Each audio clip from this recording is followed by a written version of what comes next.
Hello, everybody. Welcome to Fundamental Friday, which is a weekly series created by the Percussive Art Society. And I want to thank you all for joining us this afternoon. My name is Tom Rarick. I'm here with Mr. Roger Carter.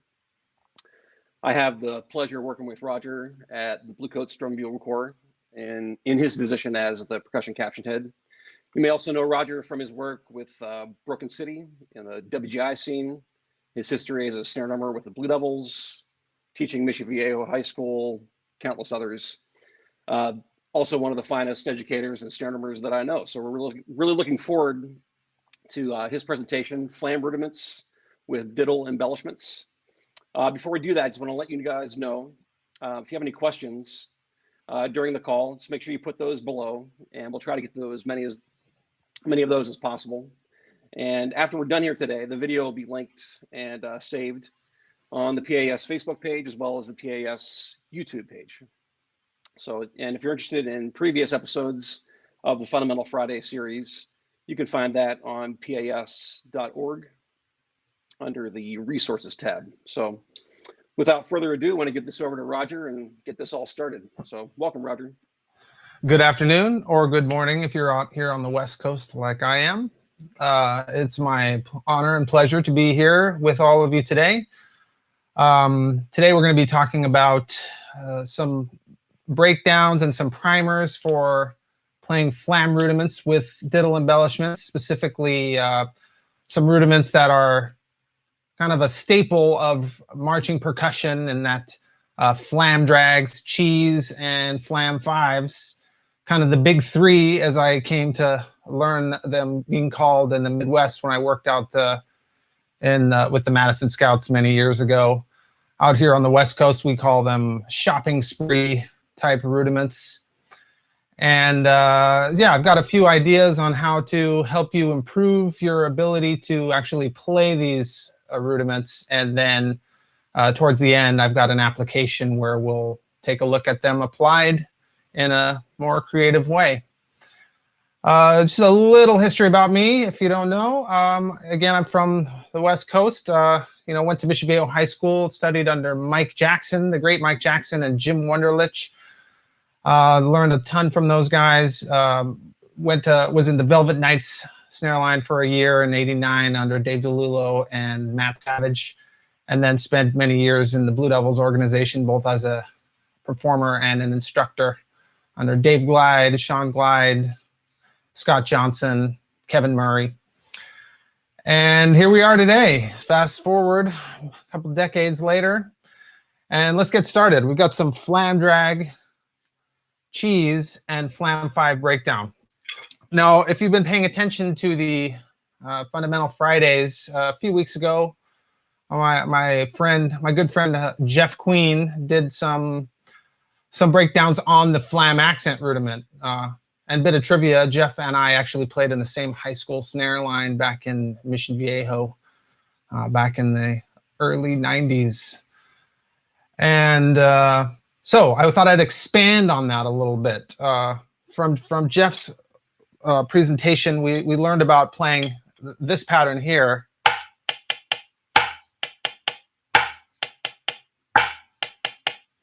Right, so that's going to be the breakdown here for playing a Flam accent. As we may know, when we play a Flam accent on both hands, if I was to take away one of the hands,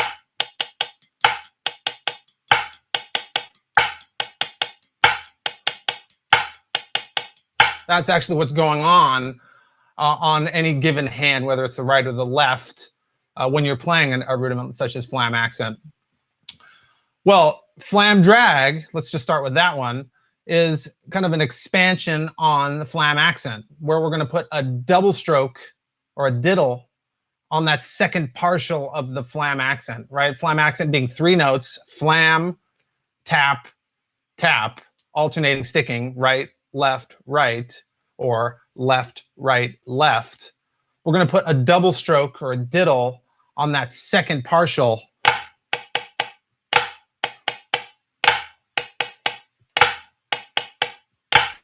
Right, and so just like how the one-hand version of Flam accent is that for the Flam Drag, we're going to put a quick 32nd note diddle or 24th note diddle, the way I have it notated here in 12/8. So tap, tap, da-da. We're gonna play. We're gonna put a double stroke, a quick diddle there on that last partial. Or the left hand.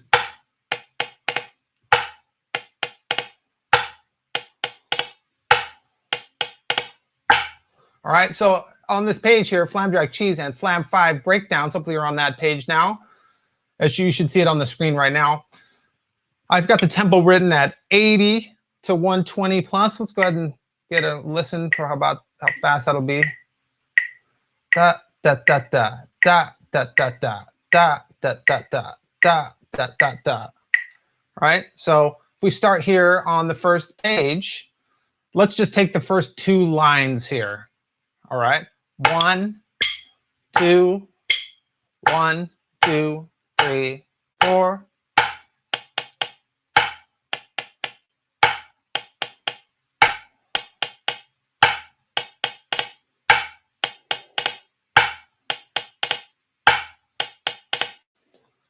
Now notice the way I'm playing it, I'm putting a very clear accent on the first note, way up at forte, and then I'm trying to play all the other notes down at a piano level. Or I'm keeping those much lower, much softer than the actual accent. And then when it comes time to throw in that diddle on the third partial, or the third tap rather, dun, dun, da, da, which ends up being an upstroke, we put a double stroke on that and then get ready for the next accent. Moving on to the left hand, it's going to be everything that applies on the right applies on the left as far as sound quality. We want it to be as balanced as possible and not have any dominance from one hand or the other. Let's try the left hand, starting on measure 3. 1, 2, 1, 2, 3, 4.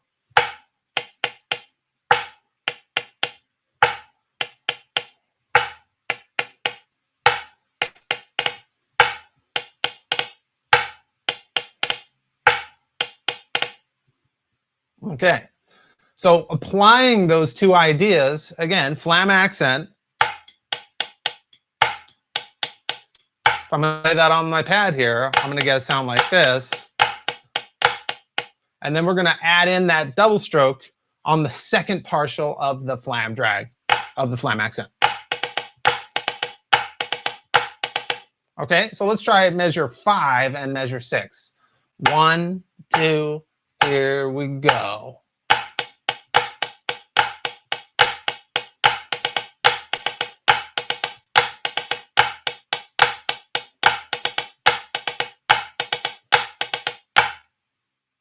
All right, so putting that all together, and let's go ahead and take the tempo up, just to say 4 clicks, about. Here we go. 1, 2, ready, go.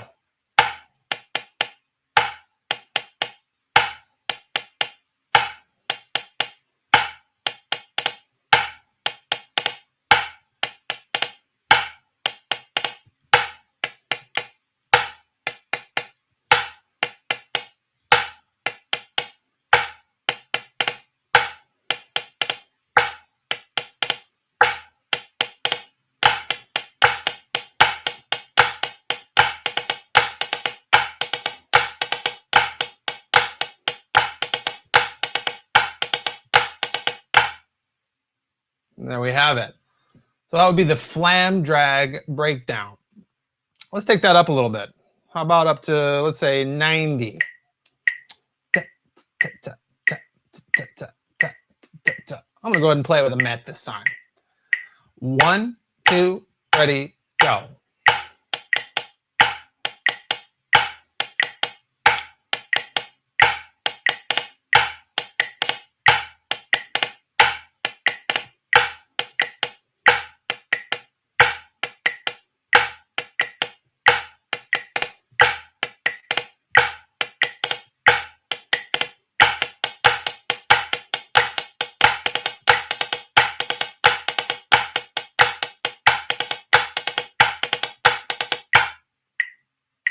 And there we have it, 90.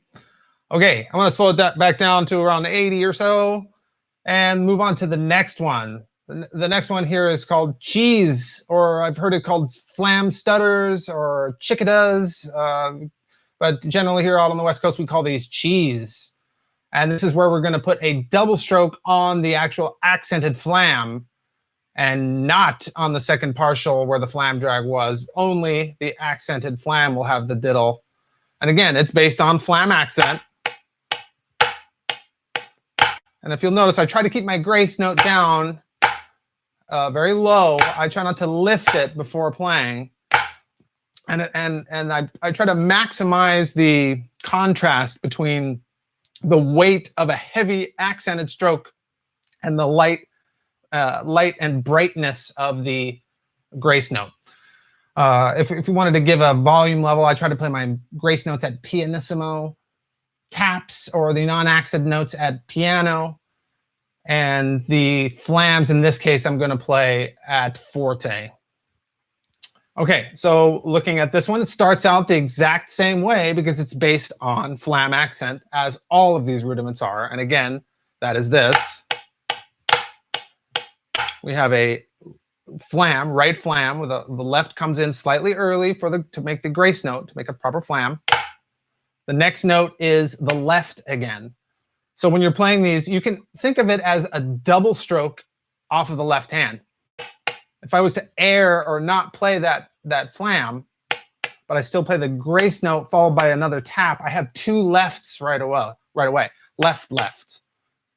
Now adding that primary note in, all right, I have a flam. So whenever you play the flam accent, the first thing that happens, not talking about the primary note, on the secondary hand is two notes in a row. Dat, dat, flat, dat. Okay, so that's a little pointer for starting to get those under control. Is think about that double stroke. Dat, dat, dat, dat, dat, dat, dat, dat. All right. Okay, looking at which one is it? We're at measure 7 on this page here, the 4th line down. We're going to start the same way. 4 of these. Then we're going to do a double stroke. It feels pretty tight. And I want you to try to make sure the second note of that double stroke is full and not crushed or weak or light sounding in comparison to the first one. We really want to try to bring out that second note so we can hear both of those notes, as opposed to, we don't want that second note to die out. Notice I play the da da da following it, just like on the flam accent, which was, all right, we're going to double or diddle that first note.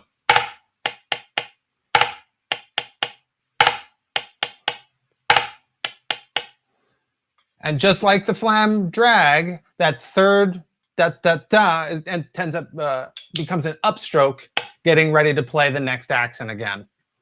All right, so let's look at number 7, measure 7, that is, the cheese. The next 2 lines, I'm going to do measure 7, measure 8, measure 9, and measure 10. Again, a little tempo check here. We'll try to play this close to this tempo. 1, 2, ready, go.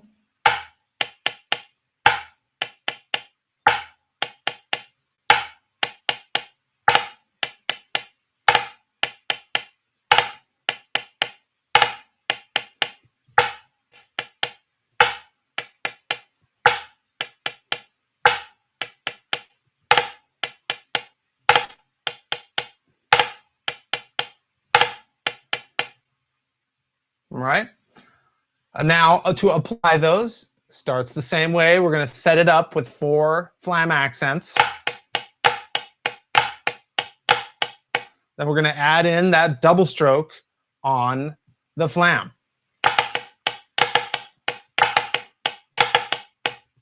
Again, 4 flam accents, 4 cheese. Okay. And then there's 2 more flam accents and 4 more cheese, and then a flam. All right, let's try the entire exercise. Cheese breakdown starting on measure 7. 1, 2, ready, go.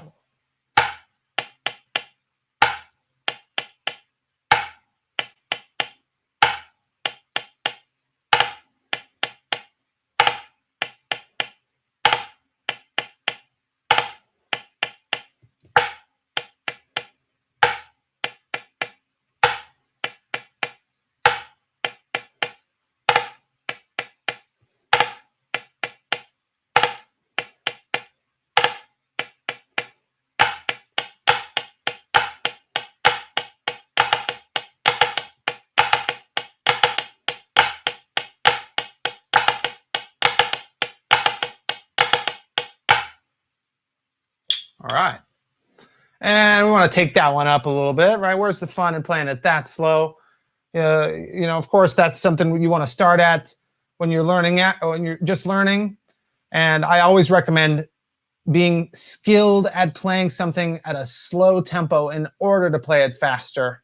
It might not seem the case where you always tend to want to just play it faster and faster and faster, but I find that playing it slow is the key to playing it fast. So being able to control the space between all the notes and playing it with a rhythmic accuracy at a very slow and controlled tempo is the answer on how to get it to a fast tempo. You know, if I played that at around 90, kind of a moderately slow tempo. Here we go. All of that again. 1, 2, ready, go.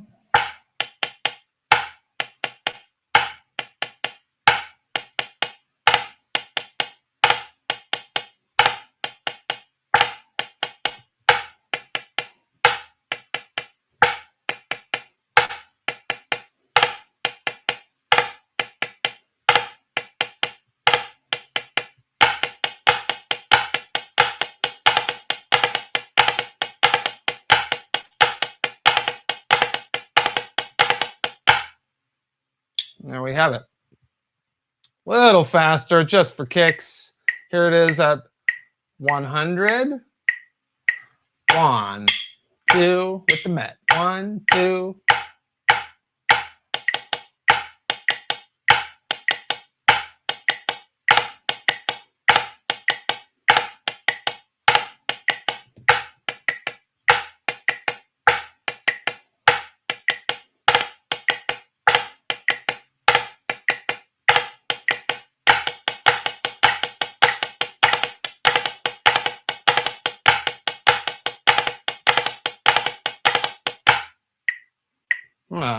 Got to work on my adherence to the met in there, making sure I'm getting every single accent right on the click. All right, moving on. Flam 5 breakdown. So whereas with a flam drag, we're still on a flam drag, cheese, and flam 5 breakdowns. The third line here, or third section rather, we basically combine the ideas of a cheese and a flam drag simultaneously to create the flam 5. We're going to put a double stroke on the accent, and then we're going to do the that the flam drag had. So the breakdown for that one ends up being a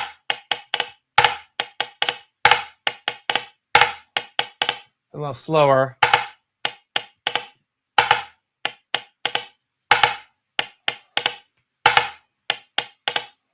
All right, and then we're going to do that same thing on the left.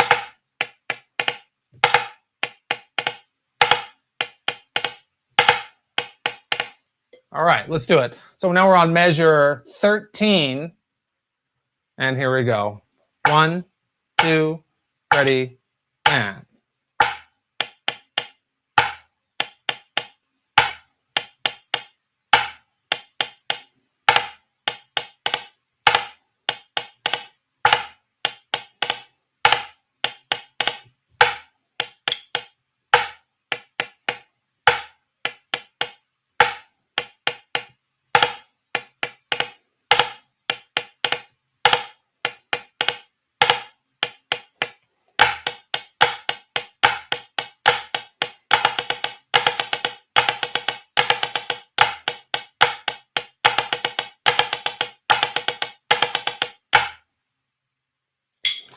catch me miss that last double stroke on the left hand? Da, da, da, da. Make sure that's a double stroke there too. Don't do a tap like I did that time. I'm going to take that much faster here. Let's say at 100. 1, 2, ready, and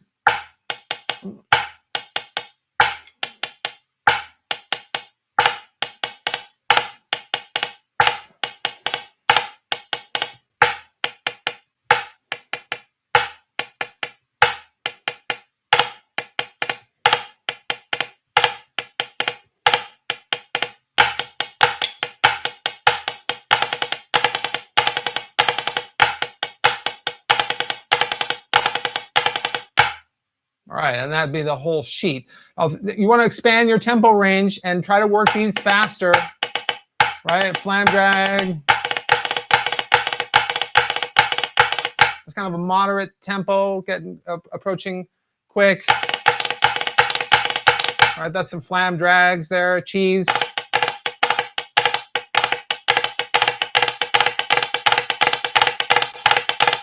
I encourage you to break down these rudiments too.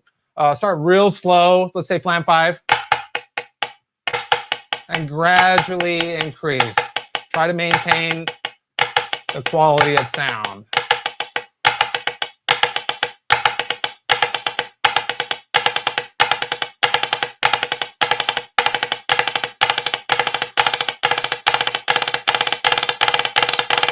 And once you get to that top level,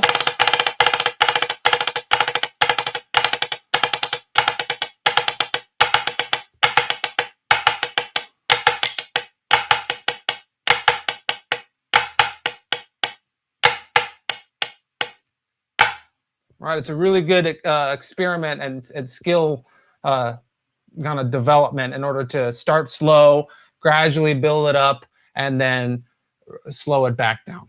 All right, let's move on to the next page. Here we have, this one is called Flam Accent Mechanics. A little bit of different idea here.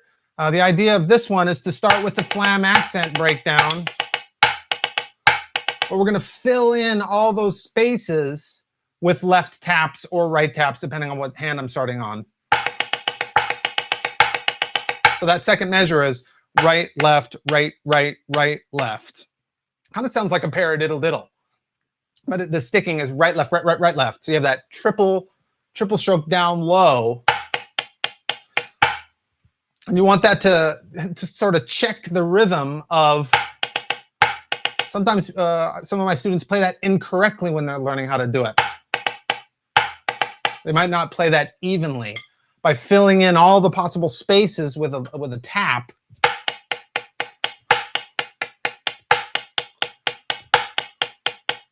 that can help smooth it out. It can help balance the right and left hands. We want that triple stroke to be just as soft as the tap is that preceded it or follows it.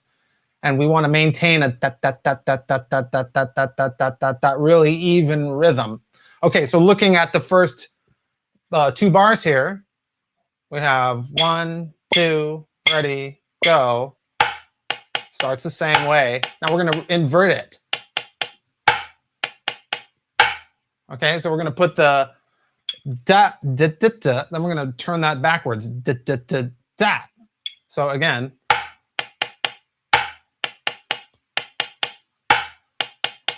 fill it in.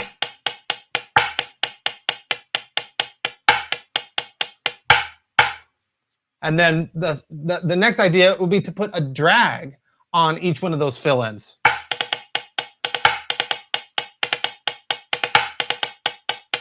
And then we'll switch over to the left hand. So again, we want to keep an even rhythm, even spacing. We want to maximize the contrast between the accented note and all the piano notes at the bottom. And then make sure that the interpretation or the speed of that quick little double stroke, that quick little diddle, is an exact doubling of the note value that we have going on before that. In this case, 24th notes into 48th note, if you will. And that's not too often referred to that, but that's how fast it's going to be written in this method here.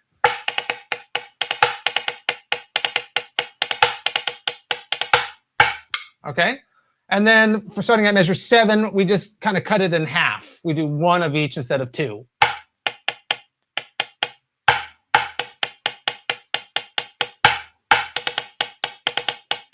Left hand.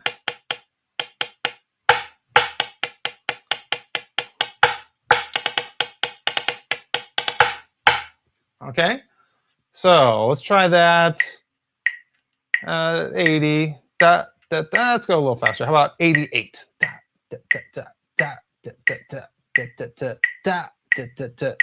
1, 2, whole thing and go.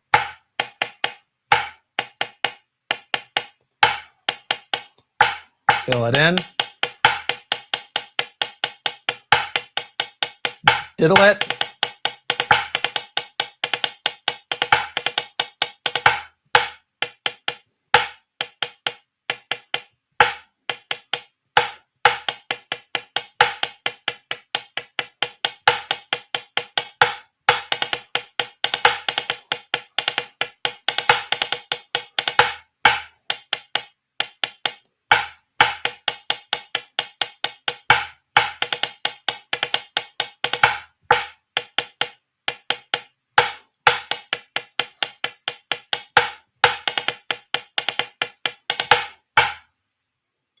Okay, now as we increase the tempo, we want to maintain that same amount of contrast between the dominant accent, which I like to describe as being dark accents, and bright taps, dark to bright, 2 different tone colors, if you will, a deep and dark tone out of the accent, a bright and higher pitched tone out of the tap. If you don't maintain that contrast, you don't have nearly the interest in the sound. It may be easier to play clean in a line situation, but playing real heavy taps down there, that's not the sound that I try to get out of the drum in any way. I always try to keep it much lighter.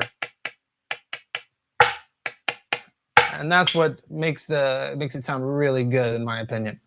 Okay, so let's take this way up. How about 110? Let's see, that was my 8th note. So what do I have? 50 would be the dotted quarter. I have it at 80 plus. Right around there. There we go. 1, 2, ready, and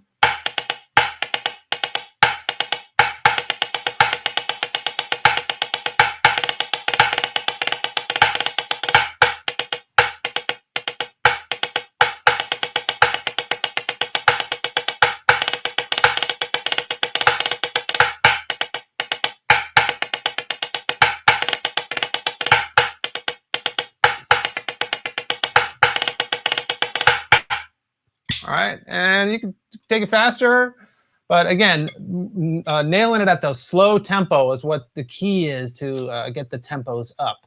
You can't learn how to run before you can walk, to use the overly used saying there. All right, so that's Flam accent mechanics with diddle variations. I'm going to move on to the next one, where we have Flam exercise. Pardon the terrible pun.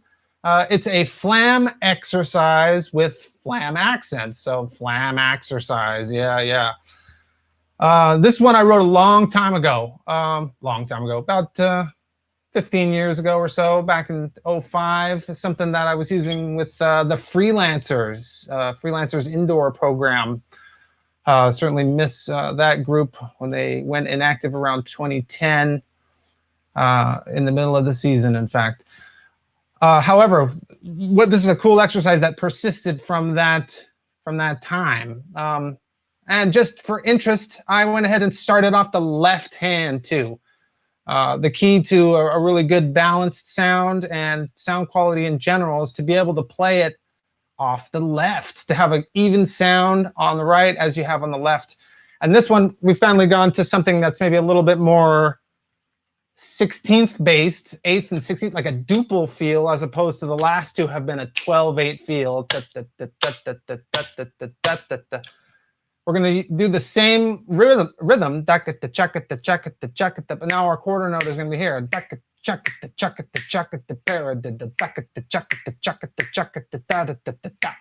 All right, so we're going to have a tap accent or a flam accent without the flam. 2 flam accents. 3 rather. So we have da-ga-da, flam accent, flam accent, flam accent, and then a paradiddle. All right, we're not going to break down paradiddles too much. I believe that's been covered in the previous week. But we have paradiddle bum, and with a interesting little syncopation in there. 1 and E 4 E and a 1 and E 4 E and a 1. All right, so we have 1 E and a 2 E and a 3 E and a paradiddle. 1 E and a 2 E and a 3 E and a paradiddle. And so an interesting thing to check out with this one is in every bar, the first note, or the first accent rather, and the last accent will never have a flam in it. And that creates some interesting challenges in that you once you get comfortable with this, you tend to want to flam everything. And to not flam it when you're expected to flam it ends up being a challenge in and of itself. All right, so after that check, those first 2 check bars, we're going to just add flam drags to that, tap drag and flam drag.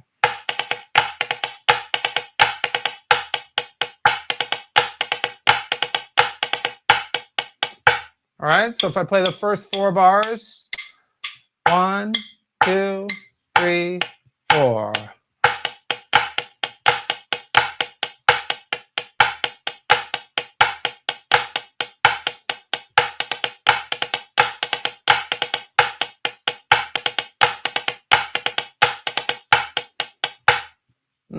Play a little faster. 1, 2, da, da, da.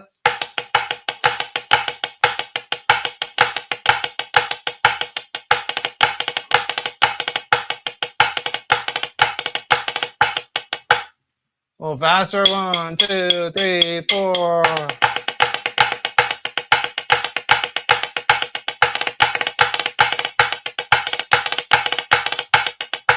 Okay. All right, moving on, measure 5 here. We're going to do this back to the original check. However, I put a little variation on that. I'm going to add in 2 Swiss triplets. So the second and the third flam accent, I'm going to play as Swiss. Of course, a Swiss triplet, a Swiss Army triplet would be a flam, followed by another primary note and a tap, where we get a left, left, right, left, left, right, or right, right, left, right, right, left. And I've written that with a tenuto accent, meaning there's a slight decay. It's still going to be strong and full, but not quite as full as the accent. So don't try to play it as 2 full accents, and it makes more sense when it's a little faster. We get where that second note is going to decay a little bit, and then the third note, of course, is going to be a tap at piano. Okay, so you add in, or you substitute the second and third flam accent for a Swiss. And then starting at measure 7, we're going to go back to the original check pattern without the Swiss, just the flam accents, but we're going to put in diddles on the dominant notes in order to make cheese.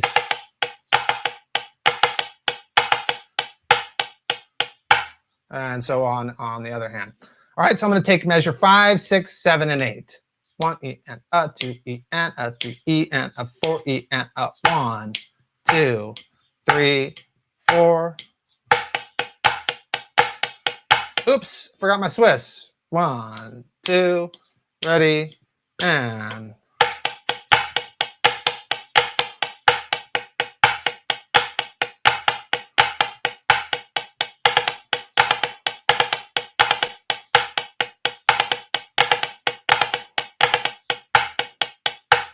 Now again, remember, there's not going to be a Swiss on the cheese part. That's kind of hard. I suppose you could do it, but I didn't choose to do so for this exercise. Let's try that again. 1, 2, 3, and 4. Measure 5.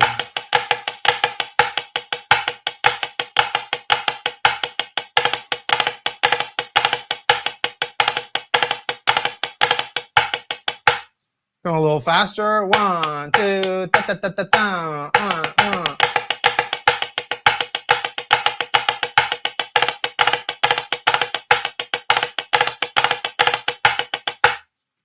Cool. And moving on. We're on measure 9 now, and we're going to do the Flam 5. When we get to measure 11 and 12, we're going to do Flam 5 or Diddle 5. Da, da, da, da, da. However, I just to be different, I changed up the check pattern again in measure 9 and measure 10. We're going back to Flam accents, but we're going to do left, Flam accent, another Flam accent on the right again, now left, and then a paradiddle off the left. So you get some invert motions in there. Again, that Jeff went over somewhat in his Fundamental Friday a few weeks ago. Right, so we're going to have left, right, right, left, right, left again, left, right, right, left, left. And that you'll find that the E of 3 into the downbeat of 4, it's kind of, that's how I talked about earlier, how it's a challenge to not flam it. And this is one of those times. As you would expect to do 2 flams there. But it's flam, no flam. So we have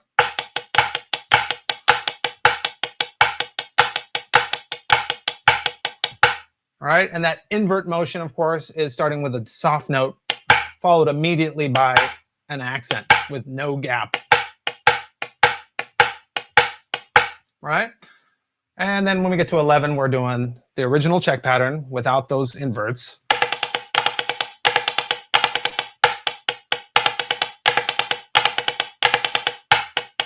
Or slowly, it would be,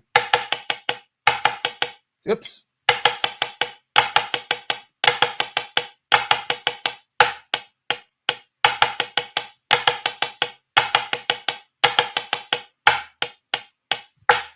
Okay, so let's look at measure 9, 10, 11, and 12. 1, 2, 3, and 4.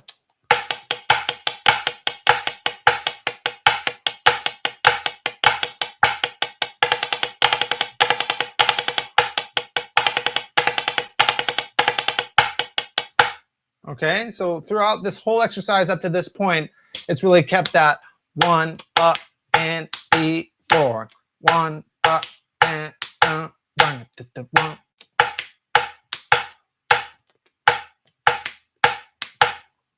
the object is to keep that groove going the whole time. You know, I want, when you play it, I want you to try to make the people listening to you want to nod their head. You know, that's how you know it's grooving.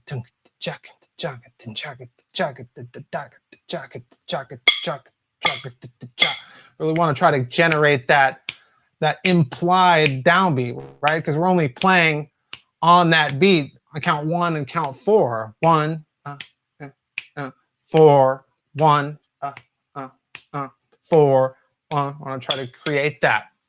All right, so I'm going to play measure 1 all the way to measure 13, where we kind of put some of these ideas together and make a tag. 1, 2, ready from the top.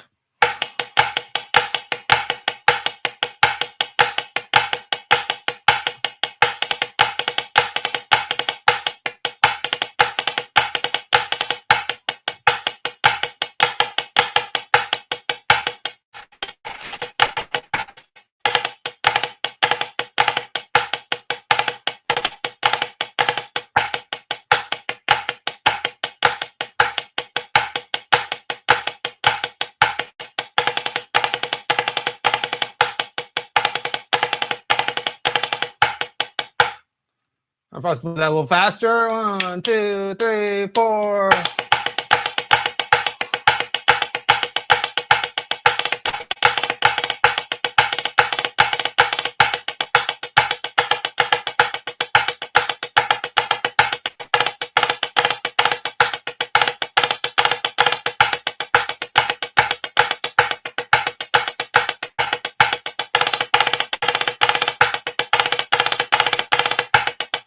All right, so keep working to get that tempo up and to maintain that sound quality and the groove throughout that. At the end here, measure 13, we've got a little tag put in some a few ideas that haven't really been introduced yet in this breakdown yet, but we have a couple flam taps in there. Back at the flam tap, flam accent, flam tap, da-ga-da, a couple inverts. Tap 5. When we get to the end of measure 14 and the downbeat of measure 15, tap 5. Paradiddle diddle there. The only paradiddle in this whole series here, or this whole Fundamental Friday. Paradiddle diddle. Paradiddle diddle. And the same philosophy applies in this one. I want you to keep your taps down and your accent up when you're playing a paradiddle diddle. And so we have finally da-cha, and then a little sextuplet. That's going to be up, a moderate volume with that tenuto accent, meaning a slight accent. All right, so measure 13, 2, 3, 4. 2, 3, 4. All right, second bar, measure 14. We have tap drag, invert, flam drag, tap 5. Slowly, that would be.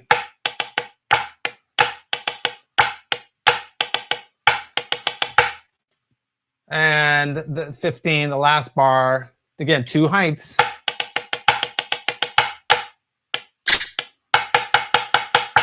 I'm gonna play a little rim shot there on the end of 3. So measure 13, 14, and 15. 1, 2, 3, and 4, and.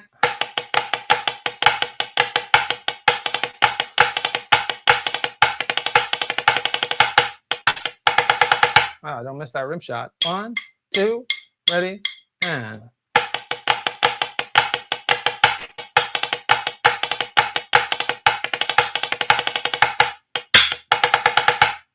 Move faster. 1, 2, 3, 4.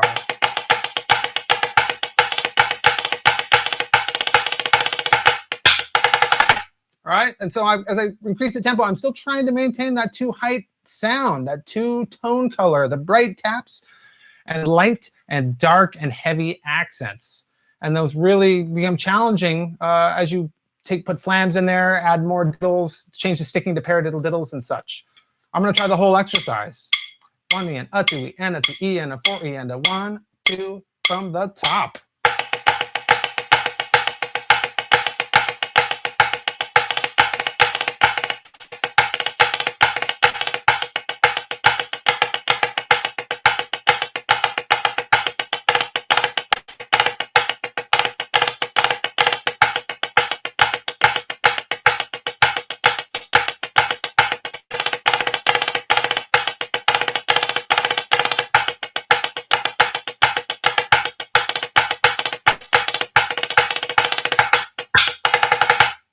There it is, flam exercise. Try to practice at a variety of tempo, but have fun with that one. I think it's a cool little spree. It doesn't take too long to learn if you were fairly well versed in flam drags, cheese, and flam 5s. You can play a paradiddle diddle or 2, a couple tap 5s in there, a little sextuplet at the end. It tends to, that sextuplet, you might want to rush that. So it feels like a place to really hold back. Make sure you don't rush that guy and down in there. You want to keep that nice and open. Let's play that one more time. From the top, flam exercise. 1, 2, 1, 2.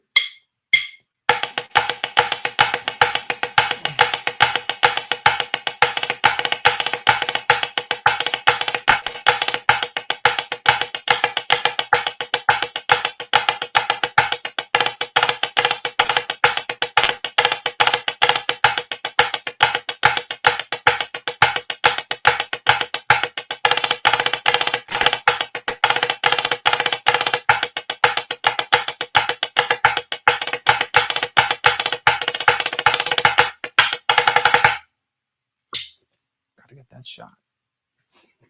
All right, so hopefully you guys enjoy that one. I'd like to perhaps open it up to any questions right now if anybody has anything. Tom, you still there? Let's see. There he is. I'm here. I'm still here. Thanks a lot, Roger. That was awesome. Cool thing to watch just from the very basics and the one-hand breakdown at such slow tempos, and then to listen to the sound not change as we get to things that are much more complicated and integrated and combined, like you just played. So it really kind of illustrates that kind of building block kind of philosophy and like just your thanks so much. The sound stays so consistent. So and the stuff you were saying about was interesting. Just good reminders too about playing slow and kind of training your muscles, and in order to play fast, you're developing the strength of those muscles to be able to play faster than you're actually playing when you're playing slow. I thought that was interesting. So there's a couple questions. Wondered if you could you talked a little bit, was really interesting about the dark accents and the bright taps. Wonder if you could like just expand on that a little bit and just like kind of what we're listening for, how to accomplish, maybe what you're thinking about, and as you play and go after that sound, or listen. Right. So I try to, have a firm grip on the stick when I play the accent and put a lot of weight into the stroke. So if I'm playing a full accent, and if I just suddenly put my hand down under there, I should cause pain. It should hurt. So yeah, sometimes when I have a student that is playing really, really light, and they're not giving me much, I'll just come up and just put my hand under there and go, see, it didn't hurt me at all. And I should be afraid. I should be scared to put my hand underneath that accent. That's a little analogy I got from Mike Jackson, in fact, that he used that before, and I thought that was so cool. So I'm going to put a lot of weight behind the stroke. I'm going to use my arm in addition to the wrist and a touch of finger in order to accomplish that. So if I'm using only one muscle group, my finger, I'm not going to get that much power behind it. If I'm using just my wrist, I can get more power. But if I use my arm and my wrist, that's where we're going to get that sound. And then the same thing with the left. If we just turn the left hand wrist, I used to play that way where everything was from the wrist. As my technique evolved, I started to incorporate a lot more arm into the stroke. So that in order to get that dark and deep accent, you have to put a lot of weight behind the stroke. But then right after you hit the drum, you need to instantly relax and lighten up. If you hold on to that tension, then you're going to have a real heavy tap sound down there at the bottom as well. So you want to hit it hard, relax quickly, so that way you're not putting too much weight behind the stroke on the taps here.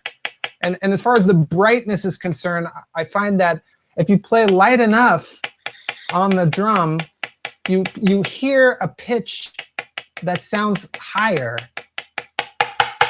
than this.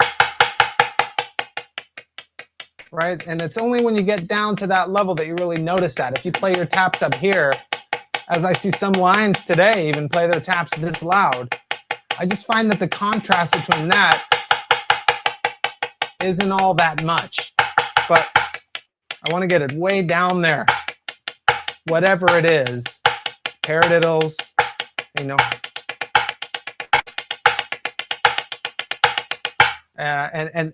staying relaxed, but not necessarily letting go of the sticks down low.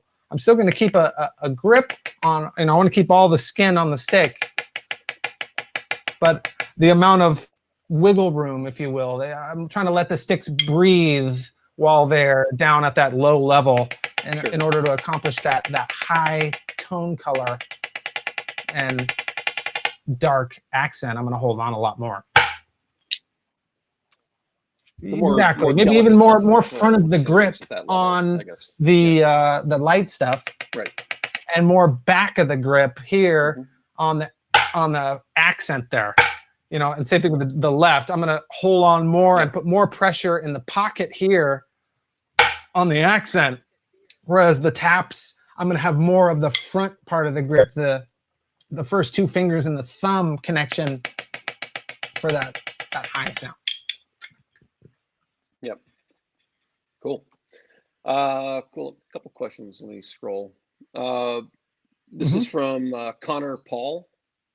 And it says, how can I keep good sound quality and double stroke rolls at high dynamics like fortissimo? Yeah. Must Okay. stay That's a relaxed. great question. That's the question for the ages, right? I mean, the easy question, the easy answer, the cop-out answer, I suppose, is practice, man. You know, but to keep good sound quality and double strokes at a high dynamic fortissimo, I'm gonna do this, what I was describing earlier, where I'm gonna put a lot of weight and power behind the accent or the strong note, but I'm gonna try to relax as much as possible. I know that sounds kind of seems like a paradox right there. Tight and strong, but relax at the same time. Good quality comes from that second note of the double, right? So when I'm trying to go,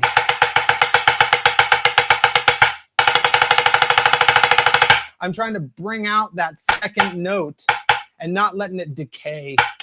Where a bad sound quality maybe would be something like this, where I'm letting that second note really just fall into the head. For better sound quality, hopefully, I'm going to try to approach that like I would if I had no sticks in my hands.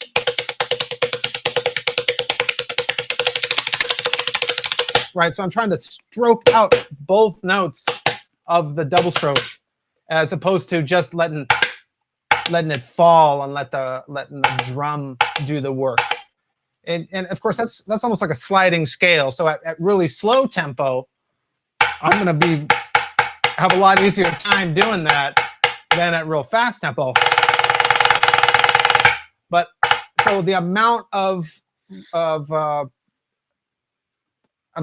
work that I let the drum do is increased at the higher tempo. So faster tempo, I'm going to rely more on the rebound of the drum, or the pad in this case with a head on it, to provide that second note. At real slow tempo, I'm going to play it a lot more like I'm just playing both of the notes. But I encourage you to practice that way too from time to time, you know, playing on a surface or in a way that doesn't provide any rebound. If I just drop my hand, it doesn't bounce at all. So I have to provide both of those notes. You know, the old adage of playing on a pillow, I've heard many drummers say over time, you know, historically great drum set players, I've heard say stuff like that. Or playing on your leg, you know. Don't do that too long or you're gonna cause some pain, I suppose. But yeah, playing on something that doesn't provide rebound can help you concentrate and bring out the second note of the double stroke, which helps you to get a better sound. And just to stay relaxed, as far as that part of the question, after the initial impact, try to relax right after the stroke, and try not to hold on to that tension the whole time.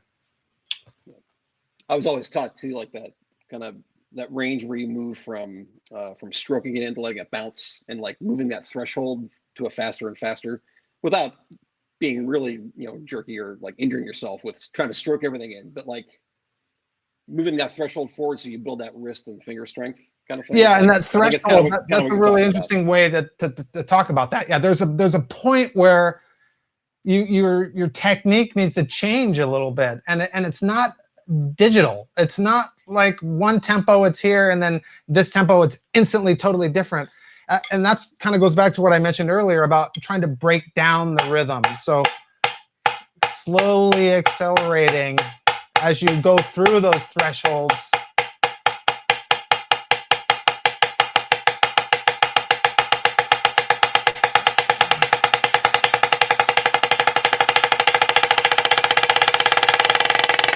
So when I got to the higher speed there, I was you know, using a lot more of the rebound of the drum. But it's a sliding scale. It's like a mixer. You know, it's like a volume knob where you're slowly dialing in the amount of rebound that you're allowing the drum to provide.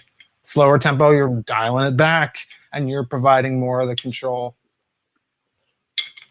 Cool. We could talk for hours about this, I'm sure. Yeah. We'll keep moving. We have a few more questions. It's from JT Stone, and he says, let me combine his question a little bit. Well, can you read it, Roger? Yeah. Anything to improve tap accent height on paradiddle diddles, or paradiddles and paradiddle diddles. Tap accent height. Yeah, I'll solidify that. Or to solidify that. Also, improve sight reading ability and reading in general. Yeah, definitely two-part question. The first one is certainly technique-oriented and approach to the drum. The second is there's only one way to do it, is to practice it. Sight reading. I really don't have a tip for learning how to get better at sight reading beyond get as many pieces of music as you can and practice it and practice learning new things. Anytime you want to learn how to sight read better, which we all need to, all want to work on in some degree or another. We're all lifelong students of the drum. It's not like I would consider myself a master. You're always trying to increase your familiarity, your facility with recognizing rhythms and being able to put them to the drum upon, just looking at it. So try to get as many pieces of music, as many, licks, etudes, whatever, and try to learn them, and then recognize the patterns, the components that might be used in other things. You'll start to recognize, oh, I've seen this before. This is like such and such, and as you get used to reading and looking at newer things more frequently, it becomes less of a barrier. To the first thing, the tap to accent height on paradiddles and paradiddle diddles, similar to how I broke down flams today, flam accents with this thing. Right, I'm going to do that same idea with paradiddle diddles. So finding out what one hand is doing when I'm playing the rudiment. Let's say paradiddle diddles. Right, I have right, left, right, right, left, left. Well, what is that rhythm?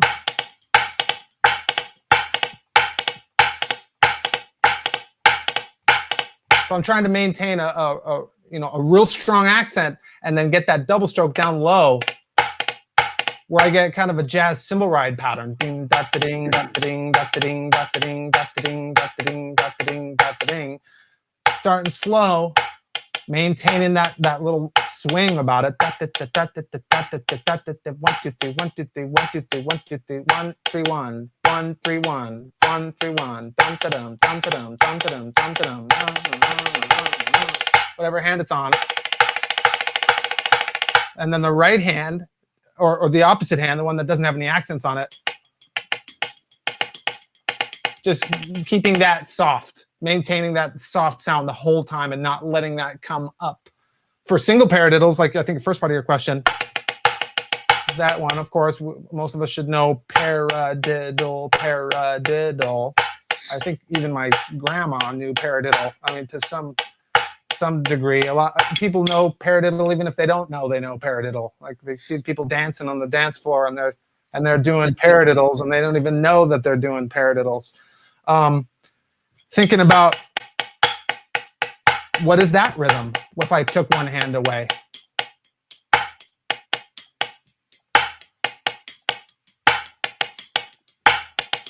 One and a E, one and a E, one and a E, so I try to play that rhythm on its own. And don't let da be really loud. Right, if I play it that loud, I don't have that real nice height definition or volume definition. But if I play it down here,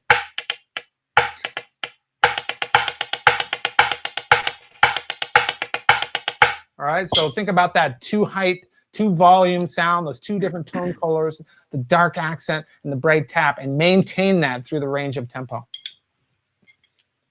One addendum to the sight reading thing too. Play as slow as you have to, but don't stop. Set a metronome and keep going. Right, so you love it. Force yourself to keep going through there and not being behind. Yeah, and I think the slow is so key. Yeah. Anyhow, Mike Terranova had a question about natural progression from wrist to arm. I think we may have addressed that throughout the fortissimo double beat kind of discussion. Yeah. Mike, if you want to write back in if that didn't answer your question, please do. But we'll move to Mason Burris has a question about, you can read it, maintaining technique from day to day. Hands feel different. that kind of thing. Yeah, you know, that's something I think we would all struggle with in some ways. You know, depending on how your hands feel. I think getting a good warm up is key, especially when you're a beginning player, an intermediate player. You know, as you get older and have played for more and more years, I suppose the amount of warm up time needed is decreased. You know, I feel like, you know, I can wake up and get out of bed and still go like these days, but I certainly couldn't do that, you know, when I was a teenager. But, you know, maintaining techniques from day to day, well, play, don't stop playing. I mean, you know, figuratively speaking, of course, you're going to stop at times, but not letting long periods of time go without playing at all.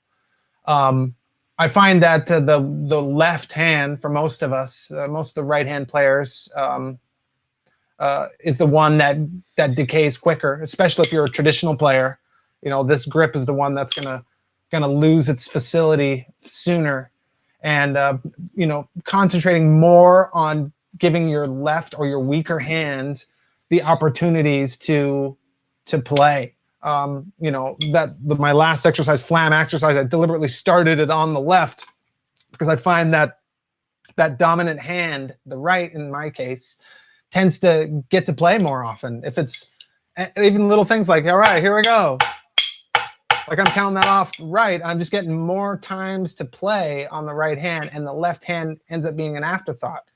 And if we do an exercise that begins on the right, whatever it is, and then we end up stopping. Oh, let me try that again. Well, my right hand just got more reps than my left hand did. So starting things on the left hand, you know, especially things that are 2 volume, tap rolls. So make sure you're playing off the left. Left hand lead is so important. I suppose if you're a left hand drummer, then right hand lead.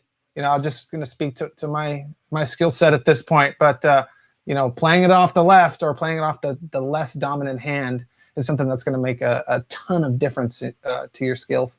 Anything for that, Tom? Cool. No, I just thought it was funny because when I was younger, I could just play, and now it takes me 3 hours to warm up to be able to play a roll that fast. So I just thought it was funny we have opposite. Yeah, I guess I'm playing a lot these days. Okay. Jeff Fondren has a question about how do you teach students to build inverted flam taps? Oh, great question. Yeah, inverted flam taps, polar opposite from flam taps, right? Flam tap, of course, being a nice legato motion with triple stroke on opposing hands. Well, inverts are the opposite, right? We're gonna play. Right, so we're gonna accent the third note of the stroke. So I suppose my answer to so many of these questions is to figure out what one hand's job is on the rudiment and work that on its own. Invert's case, these are inverted flam taps. I'm gonna take away one hand. So I'm going to play that accent and downstroke it, control it down there. I'm going to play a tap and then a quick upstroke followed by another accent. I'm going to have very little time. It's almost instant. That invert motion, I think, is, you know, to oversimplify, I think that's one of the most challenging aspects of drumming, period, is that motion. So playing things like that,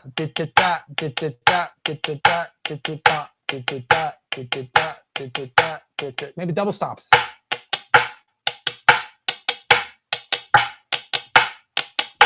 And then, you know, to break down the rudiment in terms of not speed, but component. So it's a flam, and then there's a left tap after that. Again, it's starting on the right hand. And then we're going to do the first 3 notes. So my left hand's going. You could maybe go left, left, right, and then add in the right hand. Left, left, right, left, left, right, left, left, right, left, left, right, So when that threw out that little primer right there, I never changed what my left hand was doing. And the opposite, right, right, right, right, right, right.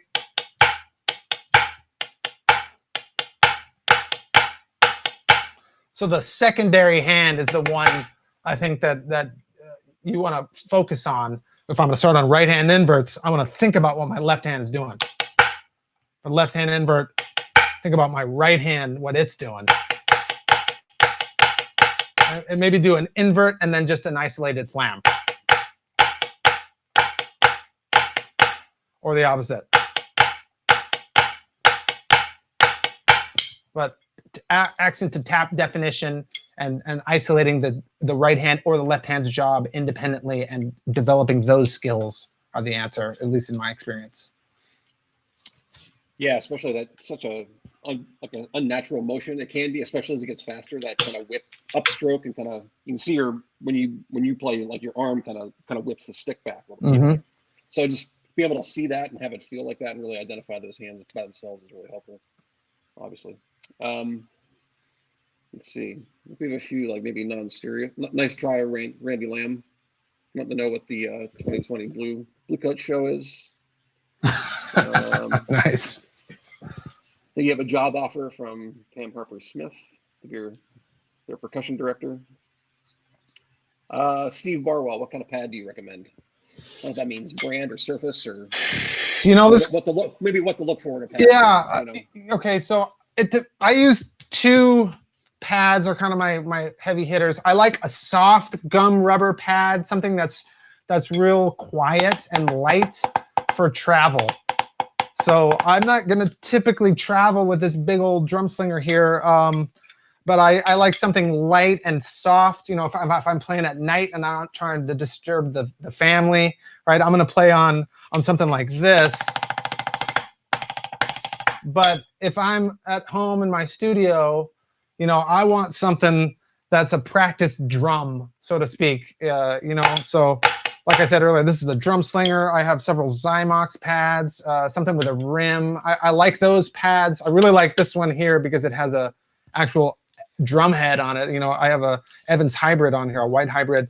And then it actually feels pretty similar to a marching drum. Not quite the same. I suppose it's impossible to, or at least I've never seen one that 100% faithfully reproduces what a drum feels like, because it simply just doesn't have that column of air inside it. That negative space inside the drum is going to affect the way the stick responds off it. But these kind of guys get real close with a real rim and head on it. I find this to be the most like a drum, where I play on the edge and I get a different sound. So the answer is twofold. I like a gum rubber pad for quiet and travel, and I like a head with a pad with a rim and a real hard playing surface for in the studio when I'm trying to more closely simulate a drum. Great. Ty Matos, wondering any tips on the solo for the center snare solo in 0G. Probably to practice his Flam Rudiments with Diddle embellishments. Yeah. It does have. Yeah. And then you have a little backstick, right? So there's some things. I mean, that'd be a whole nother video, I suppose, we needed to go over. But similar as to some of the things I covered, the Flam Rudiments with the Diddle embellishments, the Flam Drag, the cheese, the 5, maintaining two height sound quality. Not trying to play everything at one volume, practicing it very slowly. I like to say, the old adage, quality before quantity. Quality, in my adaptation of that, quality of the rhythm and the articulation and the sound is more important than the quantity of tempo. So I want you to be able to play it at a real high quality, slow, is much more beneficial than just reefing it fast and kind of just not playing it all that well. Just to use our line as an example, I'm a lot more likely to take someone in the Bluecoats snare line or the Broken City line that maybe isn't quite up to tempo, but plays it with a beautiful sound quality and groove and rhythmic understanding that someone that has all the chops and flash in the world, but can't place the notes right where they belong. That's actually perfect, because JT Stone just asked what you look for when picking your snare line at BC, which could be Bluecoats or Broken City. I'm not sure which he was referring to. I'm not sure either. I think it probably applies to both. It certainly does. Both organizations. So yes. Yeah. There's one other quick one you can answer if you want to about Bluecoats, and says, what do you guys love most about working with the Bluecoats? And some other, thank you for the kind words. Yeah, thank you. It's certainly, you know, an honor and a privilege to work with such a fantastic organization. And I mean that all from the top all the way down. So certainly the members are incredible, and the kids and young adults that comprise that the marching membership are just phenomenal individuals. But all the way up to the top of the chain, the administration team, I've really never worked with an organization that has things just so dialed in from so many different levels, everything being handled and taken care of, you know, professionally and efficiently. And so it's spectacular. What was the question? Just how just is it? What you like. Yeah, I mean, I love working. I didn't write that question. I love working with you know, some of the most talented designers in the world, and top notch, probably the best admin team of any marching group ever, and a membership talent base that is just phenomenal. I agree very much. One final one, you don't want to ignore this one too. It's from the executive director of PAS, and he asked about the decision to use the drum set in the lot. There's a question there. Yeah, what was behind the idea to bring a drum set into the lot? That was, you know, I thought.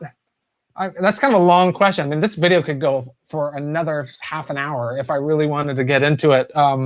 But you know, it started with two, I guess, if I had to distill it into two ideas. One, trying to bring more groove and pocket and feel to the line that was maybe a little bit more funky, if you will, than beat, beat, beat of the metronome. And whereas hopefully I'm in time with the Met in my ear, and it doesn't have to be me, you know, it's just I'm just the one who does it. But so to generate the time and to try to feel a downside and an upside to the beat, as opposed to always just wah ba ba ba. I find that ba ba ba, like that feel, that low high downbeat, backbeat, downbeat, backbeat, trying to organize the beats with that kind of feel is I just love what it does. I love what it does for our students and the way they approach the music and trying to make music out of just beats, right? So I want to make sure that the rudimental percussion is more than just mathematical equations, just ramming notes, which certainly it's that, but I want it to have a musical component to it at all times, even if it's 8 on a hand. You know, I don't want drop, drop, drop, drop, drop, drop, drop, drop. I want just to hear that, you know, make you feel that low and high feel. And then secondly, in DCI, Drum Corps International, where we compete, there was a rule, I think it's been relaxed in the last couple of years, but you were not allowed to use one of these guys through an amplified system. So for many years, a lot of lines blasted that through a PA of some kind, really, really loud. You'd have, 10 different groups all pinging with their metronomes, and it's just mass chaos. And I think out of that, it was forbidden, at least at DCI in Indianapolis. You were not allowed to do it. So that became a lot of instructors doing this, clicking their sticks, and I mean, if I'm going to do it anyway, why not use the instrument that was the ultimate timekeeping instrument? You know, I mean, when I first did that back in 15, there was a comment on one of the videos on YouTube that I thought was so cool. It was like, and this, I don't even know who wrote it, but it was like, this goes to show that the drum set is the ultimate timekeeping instrument, even amongst other drums. You know, so the drum set itself is just its role. I mean, it's not the only role, but it is such a great instrument at telling you where the beat is and having other instruments follow along with it. So hopefully that long-winded answer kind of answered your question. It's a timekeeper. You weren't allowed to use an amplified met. I want to bring more groove and feel to the battery and the ensemble for that matter. I'm just glad you're here to answer it, because I get asked that question sometimes. And I mean, I certainly can say those reasons, but from the horse's mouth, so to speak, yeah. You know, so I think with that, we've been on for about an hour and 20 minutes. So I think probably about time to wrap it up. Yeah. I think we got the most of the questions we could, but anything final, Roger? I just wanted to thank PAS for inviting me to do this. You know, it's certainly a great resource from all of us that we're all stuck at home. And I hope that everyone is staying healthy and staying sane and being able to, you know, have this time to play and develop and continue to refine our skills on the drum or whatever instrument you play, or whatever your creative artistic outpouring of expression might be. But it's my honor to be part of this, and thank you, Tom, for hosting this as well. And thanks everybody for tuning in and watching. Yeah, thanks for joining us here this Fundamental Friday. And if you're looking for more resources like this, we encourage you guys to join, renew your PAS memberships. You can do that online, thepas.org. As a community, it's really important that we continue to support PAS and all their endeavors. So with that, I just want to thank all of you watching. Thank you, Roger, and have a great day. Stay safe, guys.